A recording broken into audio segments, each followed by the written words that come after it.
So ಪ್ರಸ್ತುತವಾಗಿ ನನಗನ್ಸೋದು ಒಂದು ದೊಡ್ಡ ಸವಾಲು ನಿಮಗಿರೋದು ಕೃಷಿ ಸಚಿವರಿಗೆ ಅಂದರೆ ಈ ಬರಗಾಲದ ಸಂದರ್ಭದಲ್ಲಿ ಹೇಗೆ ಸರ್ಕಾರ ಮುಂದಿನ ಹೆಜ್ಜೆ ಇಡುತ್ತೆ, ಕೃಷಿ ಸಚಿವರಾಗಿ ನಿಮ್ಮ ಆಲೋಚನೆ ಏನು?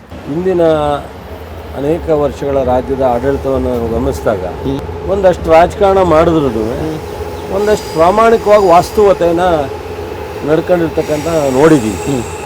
ಈಗ ಅವರಿಗೆ ವಾಸ್ತವಾದ ಸತ್ಯ ಬೇಕಿಲ್ಲ, ಜನರ ಸಮಸ್ಯೆ ಬೇಕಿಲ್ಲ.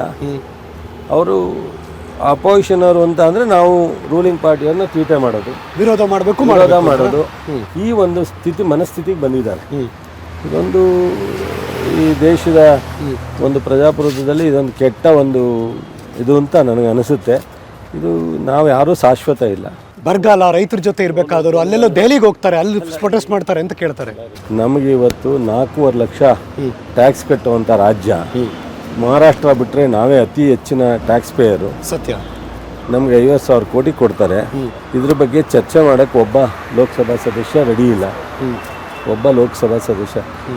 ಅವ್ರಿಗೆ ಏನು ಅರ್ಹತೆ ಇದ್ದಿದ್ರಿ? ಇಲ್ಲಿ 26 ಜನ ಗೆದ್ದಿದ್ದಾರೆ BJPಯಿಂದ. 5 ತಿಂಗಳಲ್ಲಿ ಒಂದು ಮೀಟಿಂಗ್ ಮಾಡಿಲ್ವಲ್ರಿ? ಕರ್ನಾಟಕ ಇದೇನ ಕೇಂದ್ರ ಸರ್ಕಾರದಿಂದ ಕೊಡೋ ಒಂದು 7.5 ಕೋಟಿ ಜನರಿಗೆ ಒಕ್ಕೂಟದ ವ್ಯವಸ್ಥೆಯಲ್ಲಿ ಇದನ್ನು ನಾವು ನಿರೀಕ್ಷೆ ಮಾಡಬೇಕಾ? ಕೇಂದ್ರ ರಾಜ್ಯ ಇಲ್ಲಿವರೆಗೆ ಯಾಕೆ ಕೊಟ್ಟಿಲ್ಲ ಅಂತ ಕೇಳೋದಕ್ಕೆ ಇವತ್ತು JDS BJP ಎರಡೂ ಒಂದಾಗ್ಬಿಟ್ಟಿದೆ. ಕುಚ್ಚು ಏನು ನಾನು ಕುಮಾರಸ್ವಾಮಿ ಅವ್ರನ್ನ ಮುಖ್ಯಮಂತ್ರಿ ಮಾಡೋ ಸಂದರ್ಭದಲ್ಲಿ ನಾವೆಲ್ಲ ಶಾಸಕರು BJPಗೆ ಹೋದಾಗ ಏನು ದೇವೇಗೌಡರು ಬೈದದ್ದೇನು ಹೇಳ್ತೀರಾ, ನಮ್ಮನ್ನು ಶಿಕ್ಷಣೆ ಮಾಡೋದೇನು?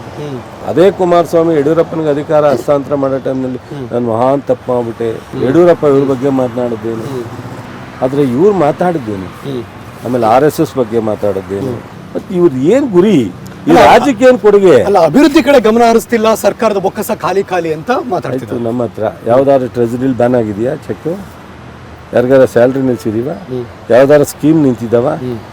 ಅಥವಾ ಕಾಂಟ್ರಾಕ್ಟ್ ಬಿಲ್ ನಿಲ್ಸಿದೀವ? 180 ಕೋಟಿ ಈ ರಾಜ್ಯದ ಜನ ಬಸ್ನಲ್ಲಿ ಓಡಾಡಿದ್ದಾರೆ ಫ್ರೀ.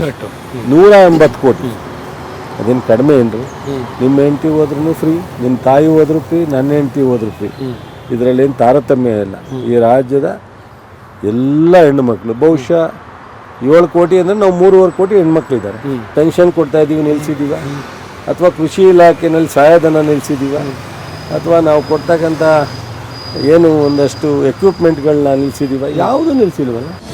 ಅನುಕ್ಷಣದ ಸುದ್ದಿಗಳಿಗಾಗಿ ವಿಸ್ತಾರ ನ್ಯೂಸ್ ಯೂಟ್ಯೂಬ್ ಚಾನೆಲ್ ಸಬ್ಸ್ಕ್ರೈಬ್ ಮಾಡಿ. ಹೊಸ ಸುದ್ದಿಗಳ ನೋಟಿಫಿಕೇಶನ್ಗಾಗಿ ಬೆಲ್ ಐಕಾನ್ ಕ್ಲಿಕ್ ಮಾಡಿ. ಲೇಟೆಸ್ಟ್ ಅಪ್ಡೇಟ್ಸ್ಗಾಗಿ www.vistaranews.com ವೆಬ್ಸೈಟ್ಗೆ ವಿಸಿಟ್ ಮಾಡಿ. ಅಂಗೈಯಲ್ಲೇ ಜಗತ್ತಿನ ಸುದ್ದಿ ತಿಳಿಯಲು ವಿಸ್ತಾರ ನ್ಯೂಸ್ ಕನ್ನಡ ಆಪ್ ಡೌನ್ಲೋಡ್ ಮಾಡಿ.